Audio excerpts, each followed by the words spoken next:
Paper తీసుకుంటే DSC అభ్యర్థులకు తీన్మార్ మల్లన్న భరోసా. DSC పరీక్ష 3 నెలలు పోస్ట్ పోన్ చేయాలి. ముఖ్యమంత్రి రేవంత్కు లేఖ. గతంలో నిరుద్యోగులను పట్టించుకొని పల్లా నిరుద్యోగులు ఆత్మహత్యలకు చేసుకున్న నో రెస్పాన్స్. ఆయన తీరు విభిన్నంగా. తాజా ఎమ్మెల్సీ మల్లన్న చొరవ పట్ల నిరుద్యోగులు హర్షం వ్యక్తం చేశారట. దానికి సంబంధించిన అంశం కూడా ఇక్కడ చూడొచ్చు. మొత్తానికి గతంలో పల్లా రాజేశ్వరరెడ్డి ఏం చేసిండు? పల్లా రాజేశ్వరరెడ్డి ఎక్కడ కూడా 317 జీవో కానీ 46 జీవో కానీ ఎక్కడ కూడా స్పందించలేదు. అధికారంలో పార్టీలో ఉండి ఎక్కడ కూడా ఒక పల్లెత్తు మాట కూడా పల్లా రాజేశ్వరరెడ్డి మాట్లాడినట్టు మనం చూస్తూ ఉన్నాం.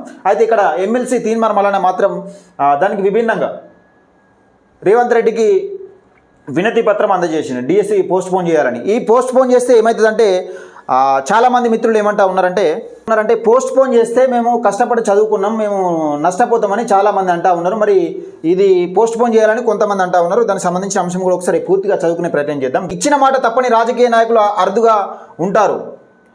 ఆ కోవలోకి వస్తారు తీన్మార్ మల్లన్న.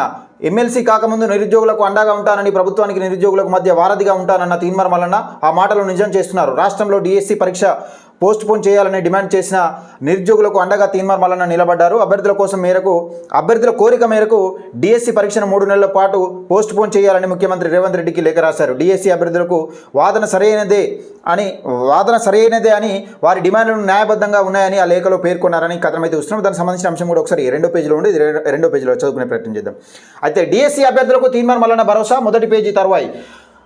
అధికార పార్టీలో ఉంటూ నిరుద్యోగులకు ప్రభుత్వానికి మధ్య వారధిగా పట్టభద్రులు ఎమ్మెల్సీ తీన్మార్ మల్లన్న ఉండడంతో గతాన్ని నిరుద్యోగులకు యాది చేసుకుంటున్నారు. బీఆర్ఎస్ హయాంలో అనేక అక్రమాలకు పాల్పడిన పట్టభద్రులు ఎమ్మెల్సీగా పల్లా రాజేశ్వరరెడ్డి గెలిచారు. ఆయన గెలిచిన తర్వాత రాష్ట్రంలో నోటిఫికేషన్లు రాలేదని, వచ్చిన కొద్దిపాటి నోటిఫికేషన్లు సరిగా పరీక్షలు నిర్వహించకుండా పేపర్ లీకేజీలు చేశారని నిరుద్యోగులు ఆందోళన చేశారు. ఉద్యోగాలు రాక నిరుద్యోగులు ఆత్మహత్యలు సైతం పాల్పడ్డారు. కానీ అప్పటి పట్టభద్రులు ఎమ్మెల్సీ అయిన పల్లా రాజేశ్వరరెడ్డి నిరుద్యోగుల విషయం కనీసం స్పందించలేదు. నాటి ముఖ్యమంత్రి కేసీఆర్తో దృష్టికి తీసుకెళ్లే ప్రయత్నం ఏనాడు చేయలేదు.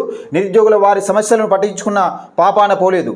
ఆయన తీరుకు విభిన్నంగా తాజా ఎమ్మెల్సీ తీన్మార్ మల్లన్న వ్యవహరిస్తున్నాడు.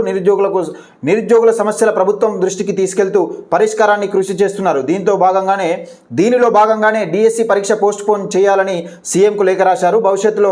భవిష్యత్తులోనూ నిరుద్యోగులకు అండగా ఉంటానని తీన్మార్ మల్లన్న అంటున్నారు. మల్లన్న తీరు పట్ల నిరుద్యోగులు హర్షం వ్యక్తం చేస్తున్నారని ఒక కథనం అయితే తీసుకున్నారు. ఇక పల్లా రాజేశ్వరరెడ్డి ఏ రోజు కూడా, ఇంతకుముందు చెప్పుకున్నాం కదా, పల్లా రాజేశ్వరరెడ్డి ఏ రోజు కూడా 46 జీవో పైన కానీ 310 జీవో పైన కానీ ఎప్పుడు కూడా మాట్లాడలేదు. అధికార పార్టీలో ఉండి ఏ రోజు కూడా కనీసం ఒక మాట, పల్లెత్తు మాట కూడా కనీసం ఆయన నోటి నుంచి ఒక మాట కూడా రాలేదు.